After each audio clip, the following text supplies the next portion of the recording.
आप कैसा महसूस करते हो, ये तो आपके इमोशंस आपको बहुत अच्छे से बता देते हैं। लेकिन आप दुनिया को कैसे देखते हो, ये भी आपके इमोशंस आपको बता सकते हैं।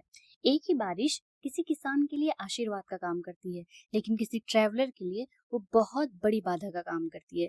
हो सकता है कि लिखने वाले कवि के लिए वो किसी मोटिवेशन का काम कर दे, और वही बारिश किसी के लिए बहुत खूबसूरत सा सीन क्रिएट कर दे। लेकिन हर किसी के लिए ये बारिश अलग अलग रूप लेके आती है। तो क्या बारिश बदली? क्या सीन बदला? नहीं, बस बदला तो हमारा एक्सपीरियंसेस बदले। पहले हम दुनिया को कैसे देखते हैं ये मेरी भावना है, ऐसा लोग सोचते हैं। लेकिन कई बार हमारी भावनाएं यह प्रभावित करती है कि हम दुनिया को किस मीनिंग के थ्रू देख रहे हैं। Yes, emotion is a lens. हम कहते हैं कि भावनाएं एक अनुभव की तरह काम करती है, लेकिन वह एक लेंस है। हर लेंस रंग बदलता है, भावनाएं भी अर्थ बदलती हैं। The brain never experiences facts alone. हमारा दिमाग रॉ फैक्ट्स को एक्सपीरियंस नहीं करता। वो फैक्ट्स को, मेमोरीज को, अटेंशन को, शरीर की अवस्था को और भावनाओं को जोड़कर एक एक्सपीरियंस क्रिएट करता है। Yes, this is also true that meaning is emotion dependent. एक ही वाक्य हमें बात करनी है, यदि आप शांत हैं यह सामान्य लगेगा, यदि आप एंग्जियस है और यह आपको खतरे जैसा लग सकता है। शब्द वही है, लेकिन आपकी मीनिंग्स बदल गई।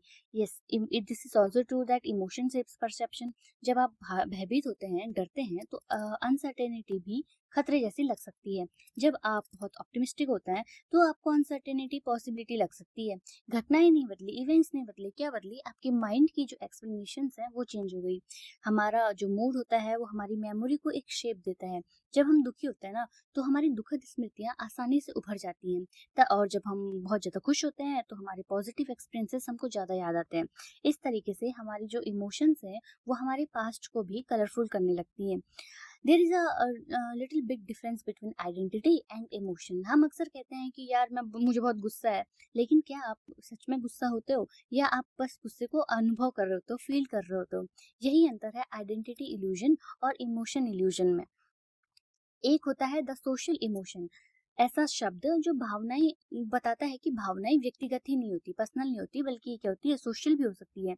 एक भयभीत समूह, ग्रुप, व्यक्ति के अनुभव को बदल सकता है, लेकिन एक शांत समूह उसी व्यक्ति को स्थिर भी बना सकता है।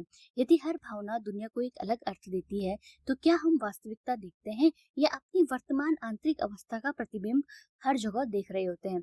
ये प्रश्न खुलता है, और बहुत कुछ हमें जानने को और सीखने को इस प्रश्न के द्वारा मिलता है।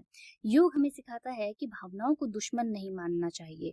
वह उनसे आइडेंटिफिकेशन के प्रश्नों को लेके आता है। जब हम कहते हैं कि मैं दुखी हूँ, तो दुखी पहचान बन जाता है, हमारी आइडेंटिटी बन जाता है।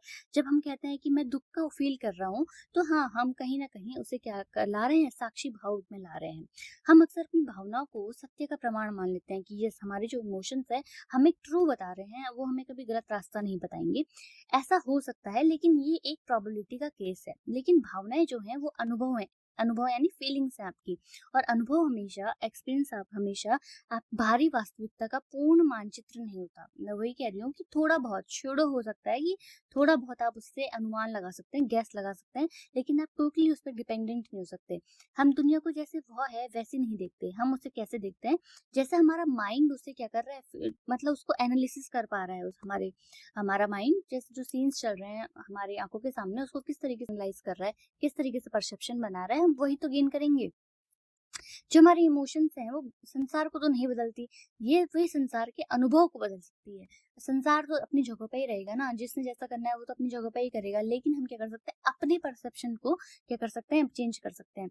यदि रंग, चमक, गति, आकार, गहराई, समय, ध्यान, स्मृति और पहचान, हमने कितनी सारी वो इल्यूजन्स पढ़ी, सभी अनुभव के निर्माण में भाग लेते हैं। तो भावनाएं उन सभी पर एक अदृश्य रंग चढ़ा देती है, और यही कारण है कि एक ही दुनिया हर व्यक्ति को अलग अलग दिखाई देती है।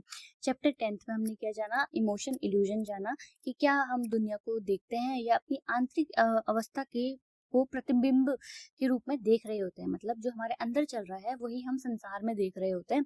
तो ये हमने इस चैप्टर में जाना। नेक्स्ट चैप्टर में हम इससे भी अच्छा कोई इल्यूजन जानेंगे। कुल हमने 18 इल्यूजन्स कवर करने हैं, और जैसे जैसे हम आगे बढ़ते रहेंगे तो वैसे वैसे हम महसूस कर पाएंगे कि हम अपने नजरिए से अपने माइंड तक जाएंगे, अपने माइंड से हम परसेप्शन तक जाएंगे, और समझेंगे कैसे कि हमारे देखने के तरीके बहुत चीजों को इफेक्ट करते हैं। Thank you, hope you got it.